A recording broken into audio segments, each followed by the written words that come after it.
the SparkPost app. You could get this app on your iPad, and it's going to work a little different than what you'll see here. This is the website version, but they both work very similarly. So we use SparkPost to create visuals. On your app, there'll be a similar big blue plus sign. You'll click to create a new visual. If you're going to try it on the website, you could sure do that as well.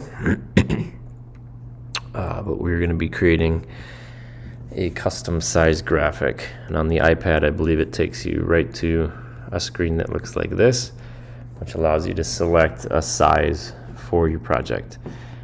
So for this first visual, I'm just going to choose widescreen. That's going to fit the standard computer screen or iPad screen.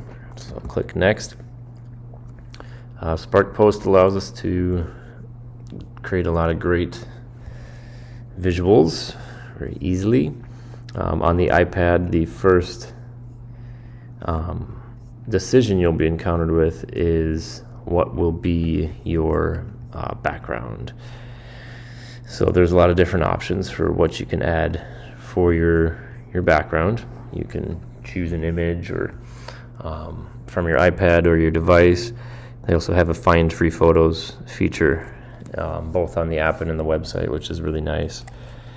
So let's say you're going to create some sort of visual on whatever you want to do. For this first one, it does not matter to me, but you can go searching either on Google, download a image to your device, take a picture, do whatever you want to do. And then that becomes kind of the backbone of your visual. And then everything else we add goes on top of that. For this first one, we're just going to keep it simple and add a quick text box here.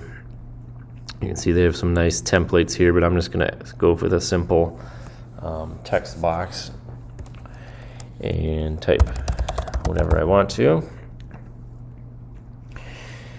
And you have a lot of different options for font style and things like that. And on the iPad, you have a lot of different icons down at the bottom when you have a text box selected. But on the within Spark here, I really like this button here that says find a new style. On the app, I believe it's all the way down at the right, and I think it's a magic wand icon as well. I'm trying to remember, but that will pull up a little style spinner, and you can spin that around and get some different looks for your text box. Then you can go back and tweak things later if you wish. And there's a couple different things you can add as well, but for this first visual today, we'll just kind of keep it simple and have you experiment with adding background image and adding some text.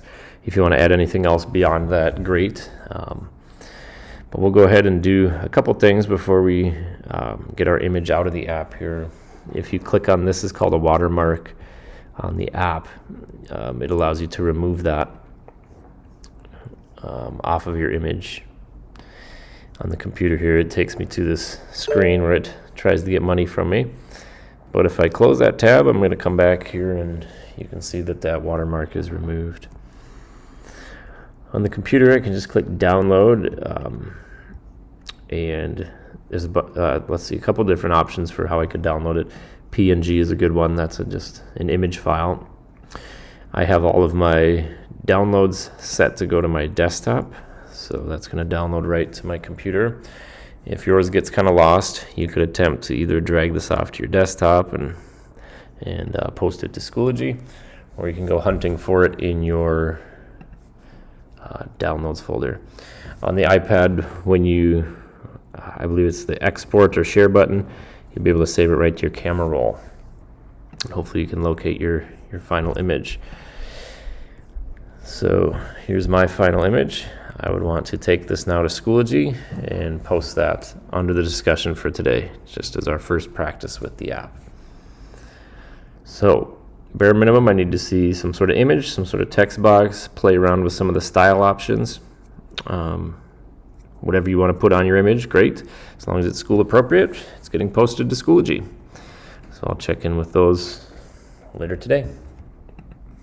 Email me if you have any questions.